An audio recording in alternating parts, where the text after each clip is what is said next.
किसान साथियों नमस्कार। आप सभी का स्वागत है हमारे YouTube चैनल बेस्ट फर्टिगेशन में।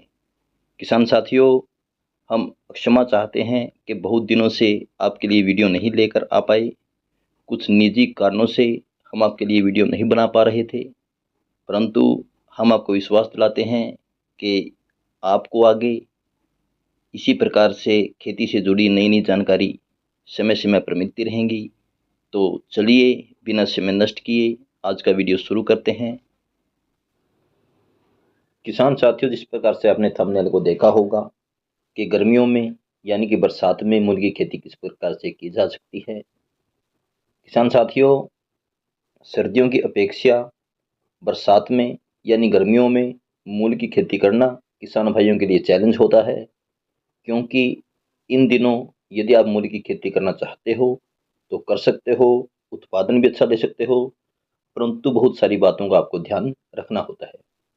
इस वीडियो में हम आपको उन्हीं बिंदुओं के बारे में बताएंगे कि किस प्रकार से आप इस समय मूली की खेती कर सकते हो, क्या दिक्कत परेशानी आपको इस समय आती हैं और किस प्रकार से उनका समाधान आप कर सकते हो।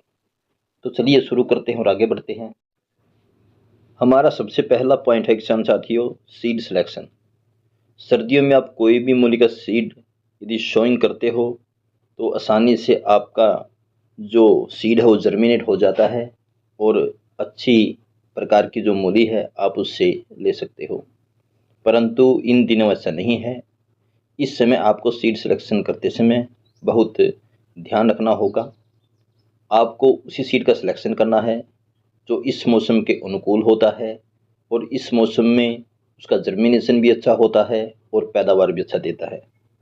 दूसरा आपको ध्यान रखना है कि आपके क्षेत्र में जो परंपरागत रूप से कई सालों से मूली की खेती किसान करते आ रहे हैं वो कौन से सीड का सिलेक्शन करते हैं।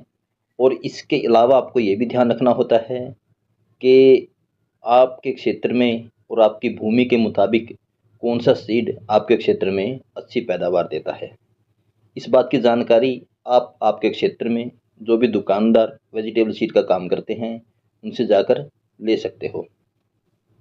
यदि हम आपको सीड के बारे में सजेस्ट करें तो सिजेंटा कंपनी का एवरी के नाम से एक सीड आता है जो इस मौसम के लिए बहुत अनुकूल होता है और जिसकी पैदावार बहुत अच्छी मानी जाती है और जिसकी फ्रूट क्वालिटी बहुत अच्छी होती है, जिससे मंडियों में आपको आपकी मूली के भाव बहुत अच्छे मिलते हैं। अब साथियों आते हैं हम दूसरे पॉइंट पर। इस समय किसान साथियों, यदि आप मूली की खेती करने जा रहे हो तो आपको ध्यान रखना है कि आपको ऐसी भूमि का सिलेक्शन करना है जिसमें जल भराव ना हो। यदि बारिश ज़्यादा हो जाती है और आपकी भूमि के अंदर जल भराव हो जाता है तो उससे आपकी जो फसल है वो नष्ट हो सकती है। इसीलिए आपको ऐसी भूमि का सिलेक्शन करना है जहाँ पर जल भराव नहीं होता, और यदि जल भराव हो जाता है तो उसे आप आसानी से उसकी निकासी कर सकते हो। किसान साथियों, अब हम आते हैं अपने तीसरे और महत्वपूर्ण पॉइंट पर। यदि आप इन दिनों मूली की खेती करने जा रहे हो तो आपको ध्यान रखना है। इन दिनों समस्या आती है, आपकी मूली के अंदर कीड़ा लग जाता है, आपकी मूली का आकार खराब हो जाता है, जिस कारण से आपको मंडियों में आपकी मूली के दाम अच्छे नहीं मिल पाते हैं। इसके लिए किसान साथियों, जिस समय आप आपके खेत के अंदर बिजाई से पहले बेसल डोज देते हो उस समय आपको 10 केजी कार्बोफ्रान प्रति एकड़ लेकर आपके खेत के अंदर छिड़क देनी है, जिससे यह समस्या आपकी खत्म हो जाती है। किसान साथियों, अब आते हैं अपने चौथे पॉइंट के ऊपर। इन दिनों किसान साथियों, इंसेक्ट का अटैक बहुत ज़्यादा होता है जो आपकी मूली के जो पत्ते हैं उनको खा जाते हैं। इसीलिए किसान साथियों, आपको कॉन्टैक्ट इंसेक्टिसाइड का प्रयोग तो करना ही करना है, उसके साथ ही साथ आपको सिस्टेमेटिक इंसेक्टिसाइड का प्रयोग ज़रूर करना है, जिससे आप आपकी जो मूली के पत्ते हो उनको इंसेक्ट से बचा सकते हो। तो किसान साथियों, इस समय आपको ध्यान रखना है, कॉन्टैक्ट इंसेक्टिसाइड के साथ साथ सिस्टेमेटिक इंसेक्टिसाइड का प्रयोग आपको ज़रूर करना है।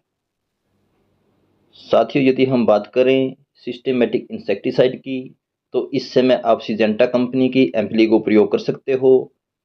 इससे किसान साथियों जो इंसेक्ट है उन पर तो आपको कंट्रोल मिलेगा। यदि आपके क्षेत्र में ह्यूमिडिटी ज़्यादा हो जाती है और उस कारण सुंडी का प्रकोप आपकी फसल के अंदर होता है तो आप उससे भी निजात पा सकते हो। इसके अलावा आप किसी और कंपनी की और अच्छी जो सिस्टमैटिक इंसेक्टिसाइड है उसका भी साथियों प्रयोग कर सकते हो। साथियों अब हम बात करते हैं अपने पांचवें और आखिरी पॉइंट के बारे में। किसान साथियों यदि आप इस समय मूली की खेती करते हो तो आपको मूली की खेती मेड़ों के ऊपर करनी है। आपको ऊंची और लंबी मेड़ें बना लेनी है और उनके टॉप पर आपको सीड की बिजाई करनी है। इससे किसान साथियों यदि जल भराव हो जाता है तो आपकी फसल नष्ट नहीं होती है। दूसरा किसान साथियों इससे आपकी जो फसल है यानी कि जो आपकी मूली है उसकी लेंथ आपको बहुत अच्छी देखने को मिलेगी, उसकी मोटाई आपको बहुत अच्छी देखने को मिलेगी और अच्छी फ्रूट क्वालिटी यदि आपकी होगी तो मंडी में बहुत अच्छे भाव आपको मिलेंगे। तो इस समय किसान साथियों आपको ध्यान रखना है कि यदि आप जून के बाद मूली की खेती करते हो तो आपको मेड़ों के ऊपर करनी है। यदि किसान साथियों किसी विषय पर हमसे जानकारी छूट गई हो तो आप कमेंट बॉक्स में लिख सकते हो और इन सभी बातों का ध्यान रखकर यदि आप इस समय मूली की खेती करते हो और बरसात में या गर्मियों में मूली की खेती करने में आप कामयाब हो जाते हो, इन दिनों आपको मंडी भाव बहुत अच्छे मिलते हैं जिससे आप प्रति एकड़ लाखों रुपए मूली से कमा सकते हो। तो किसान साथियों हम उम्मीद करते हैं कि हमारे द्वारा दी गई जानकारी आपके लिए उपयोगी होगी, आपको अच्छी लगी होगी। जय हिंद, जय भारत।